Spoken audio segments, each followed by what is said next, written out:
नमस्कार, मेरा नाम डॉक्टर सौरभ शर्मा है एंड मैं महर्षि आयुर्वेद हॉस्पिटल में मेडिकल सुपरिटेंडेंट और आयुर्वेदिक चिकित्सक हूँ।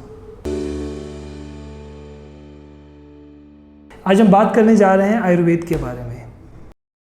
आयुर्वेद चिकित्सा की एक प्राकृतिक प्रणाली है जिसकी उत्पत्ति 5000 साल से भी पहले भारत में हुई थी।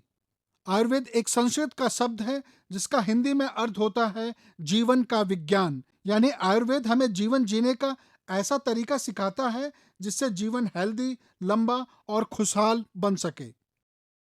आयुर्वेद चिकित्सा पद्धति में शरीर के 3 मूल तत्व वात, पित्त और कफ का ख्याल रखा जाता है। शरीर में वात, पित्त और कफ अगर संतुलन में है तो बीमारी आप तक नहीं आ सकती है, लेकिन जब इसका संतुलन बिगड़ता है तो बीमारी शरीर पर हावी होने लगती है। आयुर्वेद चिकित्सा पद्धति में इन्हीं तीनों तत्वों का संतुलन बनाया जाता है ताकि आपका शरीर स्वस्थ रह सके। सिंपल शब्दों में अगर हम समझें तो आयुर्वेद तन, मन और आत्मा के बीच संतुलन बनाकर आपको एक फिट और हेल्दी लाइफ देता है। ये रोग के उपचार से ज़्यादा उससे बचाव पर ध्यान देता है ताकि जीवन में कभी कोई रोग ना हो सके। तो सेहत इंडिया में आज बात आयुर्वेद की। आयुर्वेद यानी आयु का वेद, simply understanding life science. Ayurveda ये नहीं कहता कि आप मेडिसिन लीजिए। आयुर्वेद बेसिकली जीवन जीने की कला है, यानी जीवन को कैसे आपको अच्छे से जीना है या हेल्दी तरीके से जीना है। कौन बीमार होना चाहता है? कोई नहीं चाहता, और कोई दवा भी नहीं लेना चाहता। तो जो आयुर्वेद का मुख्य प्रयोजन है, the first aim of Ayurveda is स्वस्थ से स्वास्थ्य रक्षणम। It means promotion of health. And then अगर आपको किसी भी तरह की बीमारी हो जाती है तो उसके लिए कोई दवा होती है या पंचकर्म चिकित्सा होती है। There are so many things. So Ayurveda is basically about living a good, happy, healthy life. देखिए, जैसा कि मैंने शुरुआत में कहा कि आयुर्वेद जीवन जीने की कला है, यानी how to live a happy healthy life, और वो हम सभी लोग चाहते हैं। बट क्या होता है, कई बार हमें पता ही नहीं होता। हमारी बॉडी में कई तरह के ऐसे सिम्टम्स ऑलरेडी डेवलप हो चुके होते हैं जो आगे जाके एक बड़ी बीमारी के रूप में मैनिफेस्ट होने वाले हैं। तो इसलिए आयुर्वेद कहता है कि आप टाइम टू टाइम किसी अच्छे आयुर्वेदिक डॉक्टर या वैद्य से अपना कंसल्टेशन लेते रहिए। रीज़न बताता हूँ। हमारे देश में 6 ऋतु हैं। हर ऋतु की अलग ऋतुचर्या, किसमें क्या खाना है, किसमें क्या नहीं खाना।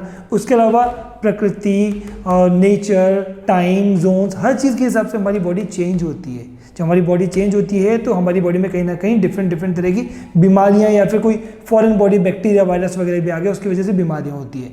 होता क्या, फॉर एग्जांपल चलिए, अगर मान लीजिए मुझे स्किन पे कोई प्रॉब्लम है तो जब स्किन पे प्रॉब्लम होगी तभी मैं डॉक्टर के पास जाऊँगा, ऐसा ही होता है। लेकिन तब तक वो ऑलरेडी मैनिफेस्ट हो गई। आयुर्वेद ये कहता है कि there are 6 stages of disease.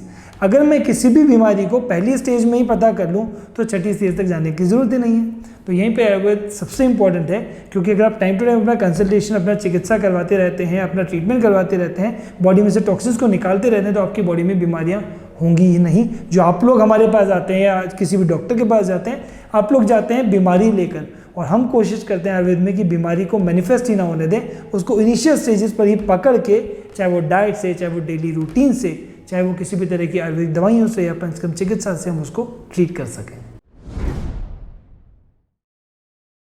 देखिए, शुरुआत की जो फर्स्ट स्टेज है वो एक्यूमुलेशन की, एक्यूमुलेशन ऑफ दोषा, यानी एक्यूमुलेशन ऑफ टॉक्सिन, कि टॉक्सिन इकट्ठा होना शुरू हुआ, फिर वो स्प्रेड हुआ, फिर वो और स्प्रेड हुआ, फिर वो मूव होना शुरू हुआ। ऐसे करके 6 स्टेज थे। नॉर्मली जो सभी लोग हैं वो तब आते हैं जब कुछ एक बॉडी संदेश दे देती है। फॉर एग्जाम्पल, पेट में दर्द हुआ।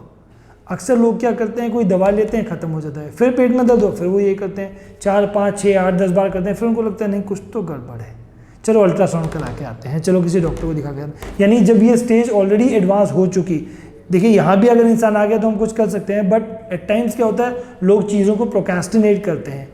अरे कोई बात नहीं, चल रहा है, एक एंटासिड सुबह खा रखे चले जा रहे हैं, ऑफिस चले जा रहे हैं, और फिर वो आगे जाकर अल्सरेटिव कोलाइटिस हुआ, गैस्ट्राइटिस हुआ, या सीवियर कॉन्स्टिपेशन हुआ, किसी अलग तरह की बीमारी में मैनिफेस्ट होता है। तो नॉर्मली जो लोग आते हैं वो आई वुड से 2nd या 3rd स्टेज में आ जाते हैं, क्योंकि आजकल हमारी बॉडी बड़ी जल्दी हमें सिम्टम्स दे देती है।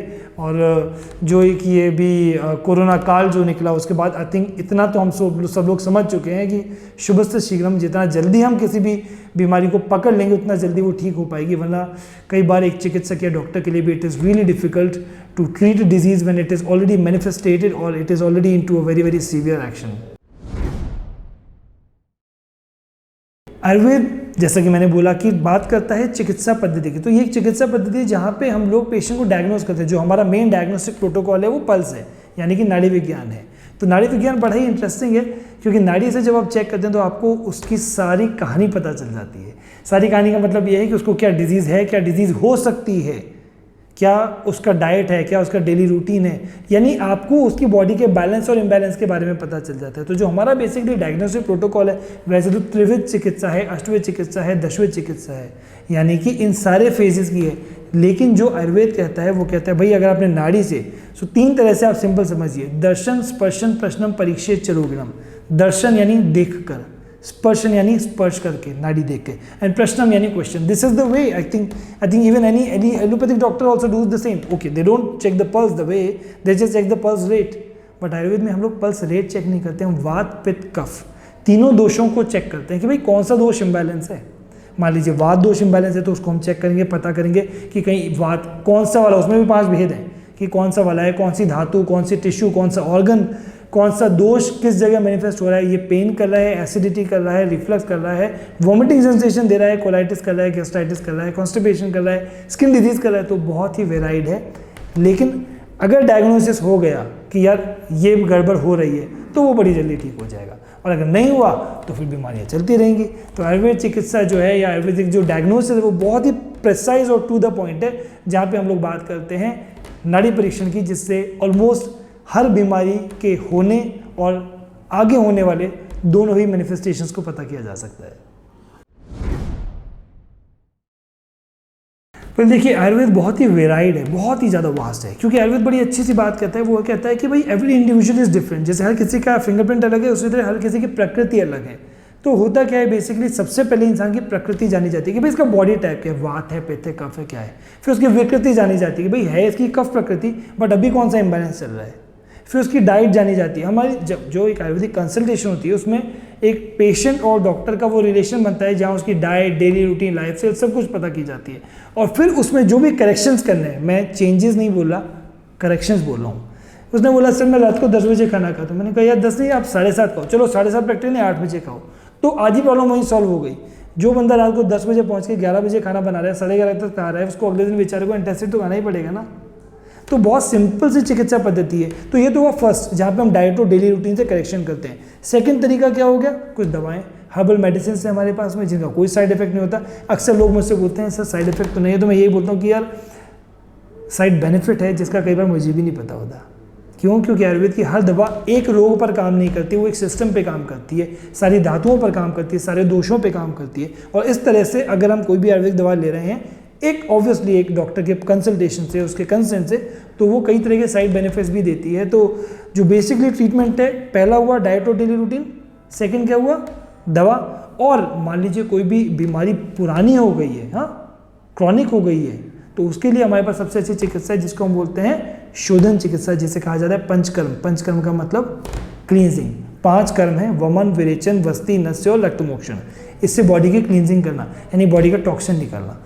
बॉडी का टॉक्सिन निकला तो बॉडी में से जो भी डिजीज क्रिएटिंग पार्ट था वो निकल गया। फिर हमने अगर कोई भी दवाई दी तो फटाफट काम कर जाती है। देखिए मैंने अभी शुरुआत में एक बात बोली कि हम लोग सारी बात करते हैं आपकी बॉडी के बैलेंस के ऊपर, और इसी में हम एक और दूसरी बात करते हैं बॉडी की अग्नि के ऊपर। अग्नि यानी डाइजेशन कैपेसिटी। आपकी बॉडी में टॉक्सिन कब डेवलप होगा, जब आपकी डाइजेशन कैपेसिटी कम हो गई या इम्बैलेंस हो गई। तो जब हम इम्यूनिटी की बात करते हैं, आयुर्वेद कभी ये नहीं बोलता ये खा लो इम्यूनिटी बढ़ जाएगी, ना ना ना। अगर कोई कहता है ना कि भाई इसको खाने से इम्यूनिटी बढ़ेगी, तो उसके बारे में पढ़ो, उसका कंपोजिशन पढ़ो, उसमें वो सारी चीज़ें होगी जो कि अग्निदीपन और पाचन का काम करती है, यानी डाइजेशन को बढ़ाती है, आपकी बॉडी में एब्जॉर्प्शन को बढ़ाती है। आपने कई लोगों को देखा होगा, लोग यूएस से मंगा के सप्लीमेंट्स खा रहे होते हैं, बट वो बोलते हैं 6 महीने हो गए खाते हुए, इतना बड़ा डिब्बा, कोई फ़ायदा ही नहीं हो रहा। क्यों फ़ायदा नहीं हो रहा भाई? क्योंकि वो आपकी बॉडी में एब्जॉर्ब नहीं हो रहा।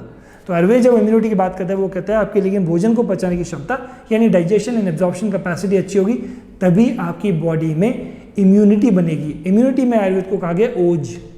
तो रस आहार, खाना खाया, उसका रस, रक्त, मांस, मेद, अस्थि, मज्जा, शुक्र, और जो 8वीं धातु, 7 धातु है हमारी बॉडी में, 7 धातु होती है, जो 8वीं बनी, that is called as ojas. So that's your basically primordial immunity. और वही इम्यूनिटी की हम लोग बात करते हैं। There is no shortcut for immunity. When we talk about immunity, we always talk about your diet, what food you are having, what your digestion capacity is, how you are absorbing it, and what is the balance in your body. तो ये सारी चीज़ें मिला के बनता है immunity. So basically जितने patient आते हैं वो ज़्यादातर क्रॉनिक डिजीज़ को ही लेकर आते हैं, बिकॉज क्रॉनिक डिजीज़ में क्या होता है, एक बीमारी है जो प्रोलॉन्ग चली जा रही है और लोग उसको दवाई लेकर उसको सप्रेस किए जा रहे हैं, सप्रेस कर रहे हैं. आयुर्वेद में अभी जैसे मैंने एक शब्द बोला था पंचकर्म, आयुर्वेद क्या होता है, क्लींजिंग होती है. सो जैसे ही बॉडी में टॉक्सिन्स की क्लींजिंग होगी तो वो बीमारी आधी तो वहीं खत्म हो जाएगी, चाहे वो डायबिटीज़ हो, चाहे वो थायराइड हो, चाहे वो हाइपरटेंशन हो, चाहे और भी क्रॉनिक डिजीज. आजकल तो ऑटोइम्यून डिसऑर्डर्स इतने सारे हो गए हैं, तो अगर बॉडी में से टॉक्सिन निकाला तो आधी प्रॉब्लम तो वहीं खत्म हो गई. जैसे वो प्रॉब्लम खत्म हुई तो आपकी आधी बीमारी खत्म. उसके बाद आपने कोई भी 1-2 दवाई जो भी हम लोग देते हैं आपकी प्रकृति के अनुसार वो किया तो उससे बेनिफिट हुआ. इसीलिए ज़्यादातर लोग क्रॉनिक डिजीज़ को लेकर आते हैं, क्योंकि मुझे लगता है कहीं ना कहीं वो लोग थक गए हैं दूसरी दवाइयाँ लेकर जिनके शायद कोई साइड इफ़ेक्ट्स भी हैं. तो आयुर्वेद चिकित्सा एक ईजी, सुलभ और नॉट देर से बट जल्दी काम करने वाली चिकित्सा पद्धति है. आयुर्वेद है जीवन को जीने की कला. दवाइयाँ नहीं हैं, मसाज नहीं है. अगर हम आयुर्वेद, चलिए उसको छोड़िए, अगर हम नेचर से कनेक्टेड हैं, हम लोग जाते हैं ना आजकल पहाड़ों में जा रहे हैं, फॉरेस्ट में जा रहे हैं, उसी नेचर को ढूंढते हुए वहाँ जा रहे हैं. यार ये नेचर यहाँ पे भी है, हमें केवल इसको फॉलो करना है. मुझे पता है सर्दी में आइसक्रीम नहीं खानी चाहिए, फिर भी मैं आइसक्रीम खा रहा हूँ. मुझे पता है कि गर्मी में धूप जो होती है उसमें धूप में बहुत ज़्यादा देर में कर रहा हूँ. यानी अगर आपकी प्रज्ञा यानी कि इंटेलेक्ट को पता है, प्रज्ञा अपराध, मिस्टेकन इंटेलेक्ट को पता है और आप वो गलत कर रहे हो. अरे हम सब जानते हैं 8 बजे खाना चाहिए, फिर भी हम आई डोंट नो देखा देखी में कितने रात को 11-12 बजे बाहर से खाना मंगा के खा रहे हैं. तो डिजीजेज होंगी यार, डेफिनेटली डिजीजेज होंगी. डिजीजेज से बचना है, सिंपल लॉज ऑफ नेचर को फॉलो करिए, कुछ भी कॉम्प्लिकेटेड नहीं है. अगर आप समय से खाएंगे, समय से उठेंगे, योग करेंगे, ध्यान करेंगे, प्राणायाम करेंगे, आपको बीमारियां नहीं होंगी. नहीं तो बीमारियां गेट पर खड़ी हुई हैं, हमें संभालना मुश्किल हो जाएगा. और दवाइयां मेरे दोस्तों मुझे नहीं लगता कोई भी खाना चाहता है. महर्षि आयुर्वेदा हॉस्पिटल में जहाँ मैं मेडिकल सुपरिटेंडेंट हूँ, यहाँ की फैसिलिटी जो है वो A क्लास है. और जब हम रिसर्च की बात करते हैं, जहाँ यहाँ जितने भी प्रोडक्ट्स हैं या जो थेरेपीज़ हैं वो सब रिसर्च हैं, सारे डॉक्टर्स A क्लास हैं. फैसिलिटी ऑथेंटिक आयुर्वेद की है. यहाँ पे जो भी दवा बनती है हमारी कंपनी में वो प्योर, एब्सोल्युटली प्योरेस्ट फॉर्म पे बनती है. जितने ट्रीटमेंट्स होते हैं वो सब वेल रिसर्च हैं. टेक्नीशियंस की टीम जो मसाज वगैरह करते हैं या जो पंचकर्म करते हैं उनकी टीम वंडरफुल है. हर चीज़ सिस्टमेटिक है यहाँ पे. जो वंडरफुल हमारे रूम्स हैं, फैसिलिटी है, इन्फेक्शन कंट्रोल प्रैक्टिसेस है. और आपको जानकर खुशी होगी कि नॉर्थ इंडिया का सबसे पहला NABH हॉस्पिटल है हमारा. अब तो और भी हो गए हैं नॉर्थ इंडिया में. NABH यानी national accreditation board for hospital, जो क्वालिटी काउंसिल ऑफ इंडिया का एक इंटरवेंशन है, उसमें हमारा फर्स्ट है. इसका मतलब ये है कि क्वालिटी के लेवल के ऊपर, एफिकेसी के लेवल पर हमारा कोई कॉम्प्रोमाइज़ नहीं है. तो मेरे हिसाब से महर्षि में वो सब कुछ होता है जो एक ऑथेंटिक क्वालिटी आयुर्वेदिक हॉस्पिटल में होना चाहिए. And this is the best place to come. Simple message for you all, stay connected with nature. Nature सब बताता है, बस सुनिए, आंखें बंद करके मत रहिए. अपने आप को किसी शो ऑफ में मत डालिए. सही टाइम से खाइए, सही टाइम से सोइए. सब कुछ लाइफस्टाइल को, अपनी दिनचर्या को सही से रखिए. दोस्तों अगर आपकी दिनचर्या सही है, आपका डेली रूटीन सही है, बिलीव मी आपको बीमारी हो ही नहीं सकती. आयुर्वेद स्वास्थ्य की रक्षा करना चाहता है, ना कि दवाइयाँ देना चाहता. तो कनेक्टेड रहिए नेचर से. जैसी जैसी ऋतु हैं उस ऋतु के अनुसार अपनी दिनचर्या ऋतुचर्या करिए. सबसे सब कुछ बढ़िया रहेगा और आप बीमारियों में नहीं फंसेंगे.